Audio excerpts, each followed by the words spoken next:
Hello दोस्तों, कैसे हो आप सभी। मैं हूं आपका दोस्त प्रदीप एंड स्वागत करता हूं प्रदीप की 11th पाल एकेडमी पे। गाइज, आज जो टॉपिक हम कवर करने वाले हैं वो है हमारा वर्क एनर्जी थ्योरम। ये इतना इंपॉर्टेंट है कि बहुत सारे बच्चे इसके टॉपिक को तो रट्टा मार लेते हैं, बट इसका कॉन्सेप्ट क्या है, इसमें क्या बोला गया है, बहुत सारे बच्चों को पता ही नहीं रहता और समझ में नहीं आता।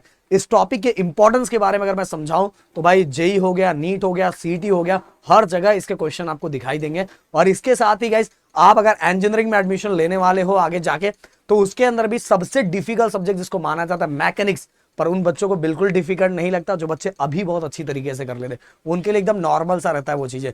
तो अगर आपके बड़े भाई या बड़े बहन या कोई भी इंजीनियरिंग के अंदर है तो उनसे पूछना जरूर कि वर्क एनर्जी थ्योरम से रिलेटेड टॉपिक है कि नहीं है। वहां फ्री बॉडी डायग्राम भी होगा। फ्री बॉडी डायग्राम मैंने जानबूझ के अभी आपको नहीं बताया क्योंकि गाइस अभी बता के आप कंफ्यूज हो जाओगे। न्यूमेरिकल्स के अंदर समझाऊंगा तो चीजें बहुत अच्छी तरीके से समझ में आएगा। तो मुझे पता है कि आपको कब ज्यादा सिंपल होगा, वो चीजें मैं उस टाइम आपको समझाता हूं। यही तो बात है, इसलिए तो लोग प्रदीप सर को ज्यादा पसंद करते हैं गाइस। अब ये बात जो मैंने बताई, प्लीज गाइस ये जो चीजें देख रहे हो इसको बहुत अच्छी तरीके से समझो क्योंकि बहुत ज्यादा इंपॉर्टेंट है। एंड गाइस नए हो तो प्लीज चैनल को सब्सक्राइब जरूर करना क्योंकि गाइस आप लोगों के लिए तो ये सब्सक्राइब फ्री है, बट हम जैसे टीचर्स को बहुत ज्यादा मोटिवेट करता है। एंड रिएक्शन के तौर पे कमेंट एंड लाइक जरूर करना, जिससे हमें पता चलेगा कि आप भी बहुत ज्यादा एक्साइटेड हो लेक्चर्स के लिए। डिस्क्रिप्शन में गाइस टेलीग्राम और हमारा ऐप दोनों दिया हुआ, डाउनलोड करके दूसरा ज्वाइन करके रख लो कि जो हमें इंपॉर्टेंट लगेगा वो चीजें हम वहां भेजते रहते हैं। तो चलो स्टार्ट करते हैं work energy theorem. Work energy theorem सबसे पहले मैं ध्यान से कॉन्सेप्ट समझ लेना क्या है ये, कि किसी को एक्सप्लेन कर सको कि ये क्या है भाई। तो क्या है एक्चुअल, ये summation of all work which is equal to change in kinetic energy. Change in kinetic energy मतलब कहने का मतलब क्या है गाइस, कि आप जितने अपने अंदर की एनर्जी को चेंज कर पाओगे उतना ज्यादा वर्क करते हो। सिंपल सी बात है, अगर मेरे अंदर एनर्जी ही कम है तो मैं वर्क बहुत कम कर पाऊंगा। अगर मेरे अंदर एनर्जी ज्यादा, तो सिंपल सी बात है मैं वर्क बहुत ज्यादा कर पाऊंगा, क्योंकि जितनी एनर्जी को मैं लॉस करवा पाऊंगा उतना ज्यादा मैं दौड़ पाऊंगा। एग्जांपल ले रहा हूं, जैसे मान लो मुझे दौड़ने के लिए बोला गया, मान लो मेरे अंदर एनर्जी कम है तो मैं ज्यादा डिस्टेंस नहीं कवर कर पाऊंगा, और ज्यादा डिस्टेंस नहीं कवर कर पा रहा हूं मतलब मेरा वर्क क्या हो रहा है, कम हो रहा है। तो जितना ज्यादा एनर्जी डिक्रीज किया जा रहा है, मतलब जितना ज्यादा एनर्जी चेंज किया जा रहा है उतना ज्यादा क्या होता है, वर्क होता है। और यही होता है work energy theorem, change in kinetic energy. मान लो मेरी स्टार्टिंग की काइनेटिक एनर्जी 100 जूल है और जैसे ही मैं फाइनल पहुंचा तो वहां मेरी 20 बस बची, तो बाकी मैंने क्या कर लिया, वर्क कर लिया। तो जितना ज्यादा जिसके अंदर एनर्जी होता है और जितना जो ज्यादा लॉस करवा पाए उतना ज्यादा वो क्या करता है, वर्क करता है। और यही हमारा होता है वर्क एनर्जी थ्योरम, और ये होता है हमारा फाइनल। इसको हम प्रूफ करके भी देंगे, ऐसे थोड़ी छोड़ेंगे। देखो यहाँ स्टेटमेंट भी लिखा है, kinetic energy decrease by an amount equal to work done against the force. Okay, जितनी ज्यादा एनर्जी लॉस कर रहे हो उतना ज्यादा आप क्या कर रहे हो, वर्क कर रहे हो, उतना अमाउंट ऑफ वर्क कर रहे हो। समझ में आए? तो यही होता है वर्क एनर्जी थ्योरम। अब इस स्टेटमेंट को हम प्रूफ करके देते हैं मैथमेटिकली। देखो कैसे प्रूफ करते हैं। आपको ये फॉर्मूला तो पता ही है, mass into force equal to mass into acceleration. अब देखो गाइस, एक एक चीज जरूर मैं आपको बताऊंगा, न्यूटन बाबा का ये थर्ड इक्वेशन आप लोग को पता होगा, v square equal to u square plus 2as। अब u को इस साइड ले लो, क्यों लिया अभी आपको इसका आंसर मिल जाएगा। पूरे इक्वेशन को मल्टीप्लाई बाय 1/2m से करो। पूरे इक्वेशन को 1/2m मल्टीप्लाई करोगे। देखो यहाँ भी 1/2m किया, यहाँ भी 1/2m किया, और आगे का u स्क्वायर। ये देखो इस इक्वेशन को भी 1/2m किया, इसके बाद इस इक्वेशन को भी 1/2m 2as। अब देखो गाइस ये क्या हो गया, ध्यान दो एकदम अच्छे से। ये जो स्टेटमेंट मैंने लिखा देखो प्रूफ करके हम देंगे। ये हो गया हमारा v लिखा हुआ मतलब फाइनल काइनेटिक एनर्जी, और ये हमारा क्या है, initial kinetic energy, which is equal to, ये 2 क्या हो गया, कैंसल। हमारे पास यहाँ क्या बचा, MAS ये बचा।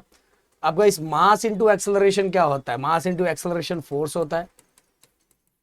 Final initial mass into acceleration क्या होता है, फोर्स होता है। Force into displacement, and force into displacement क्या होता है गाइस, फोर्स इंटू डिस्प्लेसमेंट क्या होता है, वर्क होता है। अब देख लो, जितना एनर्जी को चेंज करवा पा रहे हो उतना आप क्या करोगे, वर्क। और यही होता है हमारा वर्क एनर्जी थ्योरम। ओके, एकदम सिंपल तरीके से मैंने बता दिया। अब चलो चलते हैं अगले कुछ और चीजों की तरफ। अब देखो इस न्यूटन बाबा का आपने first law, second law, third law पढ़ा होगा और मैंने ऑलरेडी आप लोगों को बताया था। सेकंड लॉ के थ्रू क्या था, rate of change of momentum is directly proportional to applied force. मतलब अगर मैं पुराना याद दिलाऊं आपको, m v minus m u upon t, rate of change of momentum is directly proportional to applied force, यही था। ओके, इसके थ्रू प्रोपोर्शनल के साइन को हटाते हैं तो यहां लिखते हैं इक्वल और कांस्टेंट, दोनों में से m common, v minus you upon T, और ये हमारा क्या होता है गाइस, ये वाला पार्ट क्या था, एक्सेलरेशन के कांस्टेंट की वैल्यू 1 ले लेते हैं तो ये हो जाता है मास इनटू एक्सेलरेशन। ये हमने फाइंड करके भी आपको बताया था। तो गाइस न्यूटन सेकंड लॉ के थ्रू देखो ये वाला जो ऐसा लिखा हुआ है, इसका मतलब क्या है, देखो rate of change of momentum, rate of change of momentum, और दोनों में बार क्यों दिया हुआ है, क्योंकि ये हमारे कौन सी क्वांटिटी है, वेक्टर क्वांटिटी, और ये कौन सा लॉ है, न्यूटन सेकंड लॉ, और इसके थ्रू हमने क्या किया, इसको प्रूफ किया है rate of change of linear momentum, straight momentum, एक एंगुलर मोमेंटम भी होता है जो हम 12th स्टैंडर्ड के अंदर पढ़ने वाले। अब गाइस अब कोलिजन के बारे में बात करेंगे। कोलिजन टोटल 3 टाइप के मेन कोलिजन हम लोग पढ़ेंगे, इलास्टिक कोलिजन, इसके बाद inelastic collision, then perfectly inelastic collision, ऐसे 3 चीजें हम पढ़ने वाले, inelastic collision, perfectly inelastic collision. अब इसमें भी बहुत सारे बच्चे कंफ्यूज होते हैं, सर क्या है भाई, इतना ज्यादा टेंशन नहीं लेने का, इतना टेंशन है, there is no loss of kinetic energy then elastic collision. अगर उसके अंदर कोई भी इनिशियल काइनेटिक एनर्जी और फाइनल काइनेटिक एनर्जी अगर दोनों सेम है, स्टार्टिंग में जब मैं नहीं दौड़ रहा था और एंडिंग में दौड़ के जब मैंने खत्म किया, दोनों टाइप मेरे काइनेटिक एनर्जी अगर सेम है तो किस कोलिजन के अंदर आता है। वैसे कोलिजन तो टकराने वाली बात हो रही है, अगर ये बॉडी आई और ये बॉडी एक दूसरे से टकरा गई और टकराने के बाद भी जो पहले एनर्जी थी और कोलिजन होने के बाद भी दोनों की एनर्जी क्या है, सेम है, तो उस कोलिजन को हम बोलेंगे इलास्टिक कोलिजन। मतलब पहले बॉडी आ रही है तो स्टार्टिंग में दोनों की जो काइनेटिक एनर्जी थी और टकराने के बाद आफ्टर कोलिजन भी दोनों की जो फाइनल काइनेटिक एनर्जी अगर सेम है तो इलास्टिक कोलिजन है। बट एक सच बताओ गाइस, प्रैक्टिकली ऐसा पॉसिबल नहीं है। अगर दो बॉडी एक दूसरे से कोलाइड हो रहा है तो सिंपल सी बात है, वहां हीट जनरेट होगा, वहां एनर्जी का लॉस होगा, तो पहले के इतना एनर्जी थोड़ी रहेगा, नहीं रहेगा, रहेगा क्या, तो प्रैक्टिकली ऐसा पॉसिबल नहीं है। बट इलास्टिक कोलिजन का मतलब ही यही होता है कि there is no loss of kinetic energy, कोई काइनेटिक एनर्जी का लॉस नहीं है। इसीलिए यहां देखो, अगर आपको दिख रहा होगा, मैं थोड़ा इसको और बड़ा करके आपको दिखाना चाहता हूं, ये देखो, summation of initial kinetic energy which is equal to summation of final kinetic energy. तो कोई एनर्जी का कोलिजन के पहले और कोलिजन के बाद कोई एनर्जी का लॉस नहीं है, तो इसको बोलेंगे इलास्टिक कोलिजन।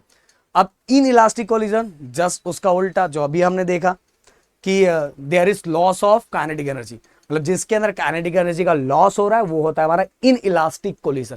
जिसके अंदर लॉस नहीं है वो इलास्टिक कोलिजन, जिसके अंदर लॉस है वो हमारे लिए इन इलास्टिक कोलिजन है।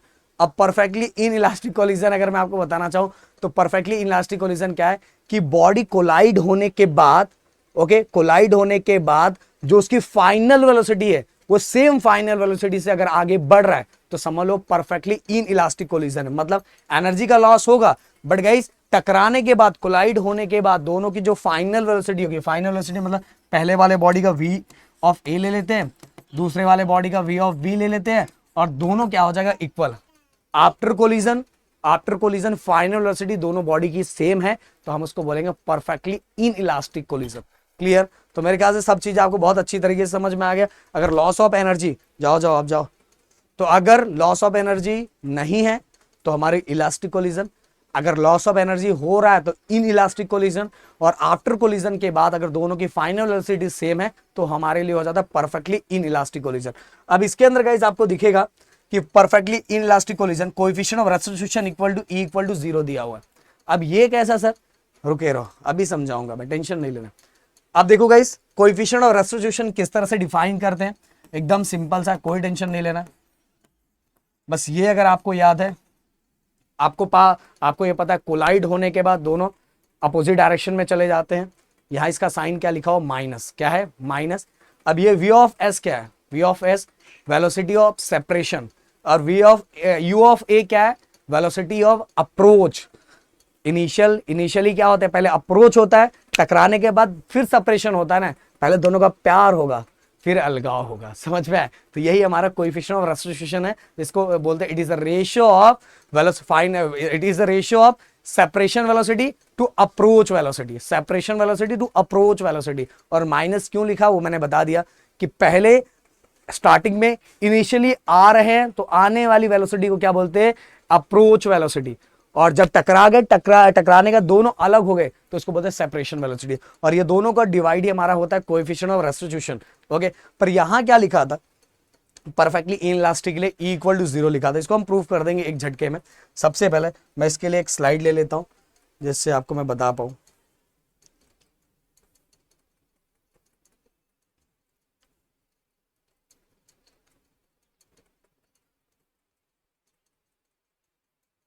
ओके, देखो इस सबसे पहले कोएफिशिएंट ऑफ रेस्टिट्यूशन का मैं फॉर्मूला लिख देता हूं, velocity of separation upon velocity of approach.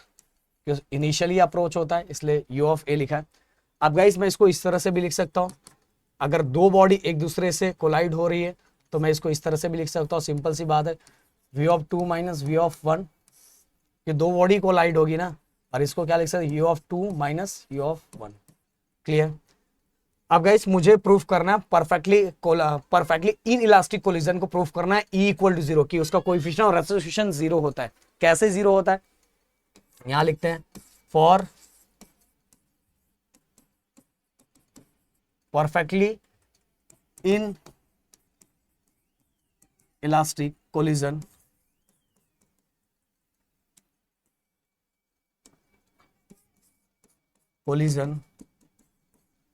अब हम सभी को पता है परफेक्टली इनइलास्टिक कोलिजन के अंदर क्या होता है? फाइनल वेलोसिटी सेम हो जाता है। तो V of A equal to V of B equal to V होता है। ओके, अब इसके जगह पे हम रख देंगे दोनों सेम है, मतलब दोनों की वैल्यू क्या है? सेम है।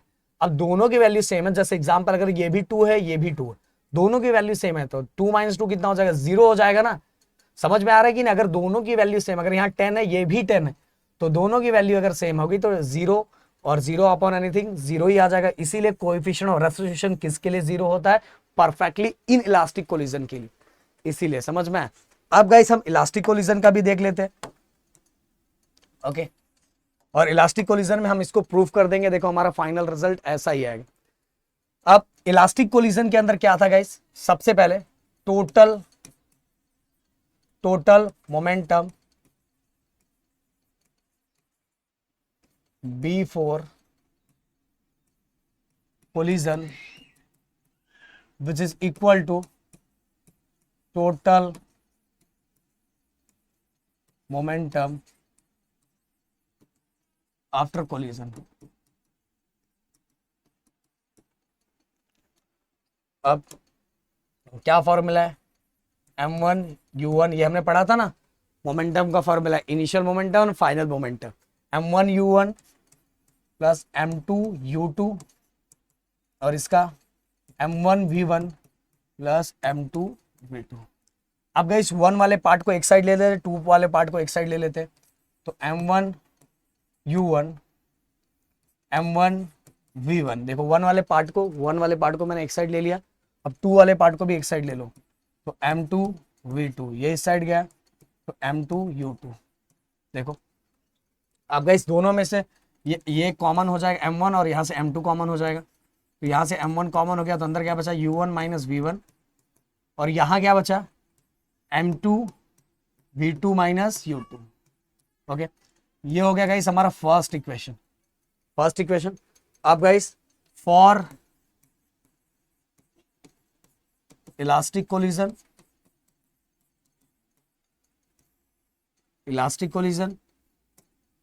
हम सभी को पता है कि बिफोर काइनेटिक एनर्जी और after kinetic energy elastic collision के अंदर क्या होता है? सेम होता है।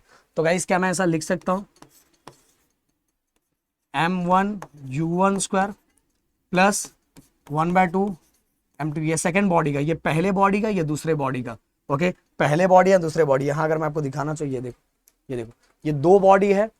पहले बॉडी की इनिशियल वेलोसिटी u1 और दूसरे बॉडी की इनिशियल वेलोसिटी u2, और पहले वाले का मास m1 और m2।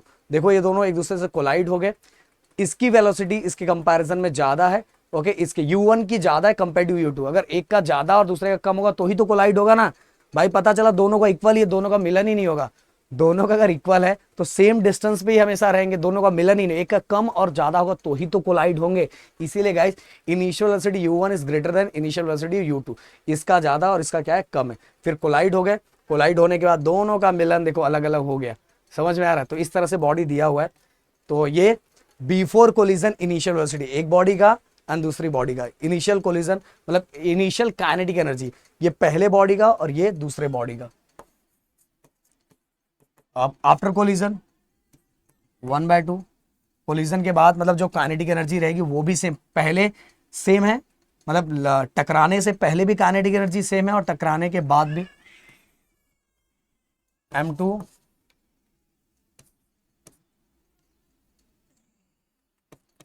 v1 square plus m2 v2 square. Okay, before collision kinetic energy equal to after collision equal to kinetic energy, मतलब दोनों की काइनेटिक एनर्जी बिफोर और आफ्टर कोलिजन क्या है सेम है।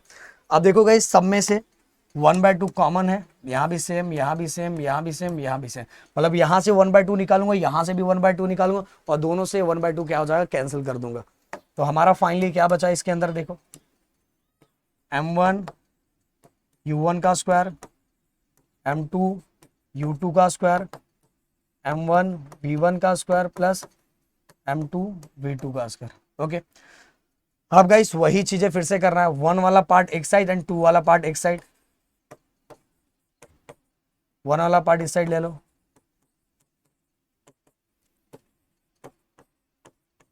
और 2 वाला पार्ट दूसरे साइड ले लो, ले लिया। अब दोनों में से कॉमन क्या आ गया, m1 कॉमन आ गया। देखो दोनों में से m1 कॉमन आ गया तो यहाँ क्या बचा, ये देखो m1 कॉमन, तो u1 square minus v1 square, इस साइड कॉमन m2 आ गया तो अगेन क्या बचा v2 square and u2 square. Okay, और ये हो गया हमारा इक्वेशन नंबर सेकंड। अब मैं क्या करता हूँ, थोड़ा इसको इधर ले लेता हूँ, देखो हम प्रूफ कर देंगे कोएफिशिएंट और रेसिप्रोकेशन हमारा आराम से हो जाएगा। अब गाइस मैं क्या करूंगा, सेकंड इक्वेशन को फर्स्ट इक्वेशन से क्या करूंगा डिवाइड कर दूंगा। देखो गाइस ये total momentum before collision, total momentum after collision, इससे मैंने ये प्रूफ किया। इससे क्या किया, summation of kinetic energy for elastic collision before and after, दोनों काइनेटिक एनर्जी क्या है सेम है और उसके थ्रू मैंने क्या किया इसको प्रूफ किया। अभी हो गया। अब मैं क्या करूंगा, दोनों इक्वेशन को डिवाइड करूंगा। सेकंड को देखो, सेकंड को फर्स्ट से डिवाइड करूंगा तो सेकंड वाला सबसे पहले मैं ऊपर लिख लेता हूं, क्या लिखा हुआ है, m1 u1 square minus v1 square equal to m2 v2 square minus u2। अब ये सेकंड वाले पार्ट को उसके फर्स्ट से डिवाइड करना है, ये फर्स्ट से डिवाइड करना है। तो फर्स्ट में क्या है, ये देखो m1 u1 माइनस v1 और यहाँ ये वाले से m2 v2 minus u2। Okay, अब देखो गाइस क्या क्या कैंसिल हो गया, m1 यहाँ कैंसिल, m2 कैंसिल। अब क्या बचा हमारे पास, क्या बचा, देखो ऊपर बचा u1 square minus v1 square, A square minus B square का formula. A square minus B square क्या होता है, एक बार इसको प्लस में लिखो और एक बार किस में लिखो, माइनस में लिखो। तो देखो ये फॉर्मूला यहाँ यूज होगा, एक बार u1 और v1 को प्लस में लिखेंगे और एक बार किस में लिखेंगे, माइनस में। सेम चीज यहाँ गाइस, इसको एक बार प्लस में लिखेंगे, एक बार किस में लिखेंगे, माइनस में। तो यही टर्म को, क्योंकि ए स्क्वायर माइनस बी स्क्वायर का फॉर्मूला हो गया, तो एक बार हम इसको प्लस में लिखते हैं और एक बार हम माइनस में लिखते हैं, अपॉन u1 माइनस v1 हो गया। फिर अगेन गाइस इसको भी एक बार हम प्लस में लिखेंगे और एक बार किस में लिखेंगे, माइनस में लिखेंगे, अपॉन v2 माइनस u2। अब गाइस क्या कैंसिल हो रहा है, देखो ये दोनों साइड से ये कैंसिल हो गया, ये कैंसिल और ये कैंसिल, और क्या बचा, देखो हमारे पास बचा u1 प्लस v1 इधर बचा और उधर बचा v2 प्लस u2। अब सिंपली क्या करेंगे, इनिशियल वाले को एक साइड ले लेंगे, फाइनल वाले को एक साइड ले लेंगे। इनिशियल वाले टर्म को एक साइड, फाइनल वाले टर्म को एक साइड। ये देखो इनिशियल, तो यहाँ u1 है और ये इस साइड आया तो u2 हो गया, ये v2 था ये इस साइड गया तो v1 हो गया। अब गाइस कोएफिशिएंट और रेस्टिट्यूशन जो अभी हमने लिखवाया था आपको, ये देखो यहाँ, अच्छा ये मैंने आई थिंक रफ कर दिया, चलो मैं यहाँ लिख के दिखा देता हूँ। इसका कैसे लिखा था मैंने, वेलोसिटी ऑफ सेपरेशन कैसा था, v2 minus v1 upon u2 minus u1, इस तरह से था। ओके इस तरह से था, मतलब ये v2 v1 था और नीचे u2 u1 था। बट यहाँ गाइस क्या आपने को दिखाई दे रहा है, यहाँ u1 u2 पहले है ना, तो इस ये तो परफेक्ट है, v2 v1 ये परफेक्ट है, पर ये तो अपने को ऐसे उल्टा करना पड़ेगा। उल्टा करना मतलब बाहर क्या लेना है आपको, माइनस, माइनस लेंगे तो ये हो जाएगा u2 माइनस u1 और ये ऐसे का ऐसा ही। अब इसका माइनस लेने पे क्या इक्वेशन चेंज हुआ, बिल्कुल नहीं चेंज हुआ। ये देखो माइनस किया तो माइनस u2 हो गया और माइनस माइनस प्लस, देखो माइनस माइनस प्लस u1 किसमें, प्लस में। बट हमने ऐसा चेंज क्यों किया, क्योंकि हमने जो कोएफिशिएंट और रेस्टिट्यूशन किया है उसके अंदर इनिशियल जो हमारी इनिशियल वेलोसिटी सेकंड बॉडी का था वो पहले था और इनिशियल वेलोसिटी फर्स्ट बॉडी का बाद में था, ऐसा था, इसलिए हमने इसको इस तरह से कर दिया और ऐसे किया, इसलिए बाहर कॉमन क्या आ गया, माइनस। अब ये गाइस अगर डिवाइड में आ गया तो ये क्या हो जाएगा, v2 minus v1 u2 minus u1 और नीचे अगर माइनस है तो उसको हम बीच में माइनस ले लेते हैं क्योंकि ये तो माइनस था ना, और ये होता है हमारा कोएफिशिएंट ऑफ रेस्टिट्यूशन। तो गाइस देखो आराम तरीके से हमने फाइंड कर लिया। सो गाइस अब नेक्स्ट में जो हम देखने वाले हैं बहुत अच्छा सा final velocity after head on collision. और हेड ऑन कोलिजन क्या होता है ये तो टॉपिक मैं नेक्स्ट में करूंगा, पर बता देना चाहता हूं जो कोलिजन एक स्ट्रेट लाइन में हो उसको बोलेंगे हेड ऑन कोलिजन, जो कोलिजन एक स्ट्रेट लाइन में ना हो उसको बोलेंगे नॉन हेड कोलिजन। समझ में, ये दिमाग में रखना कि नेक्स्ट टॉपिक हम वो करने वाले। तो चलो मिलते हैं नेक्स्ट वीडियो में। Thank you so much guys, जय हिंद जय महाराष्ट्र दोस्तों।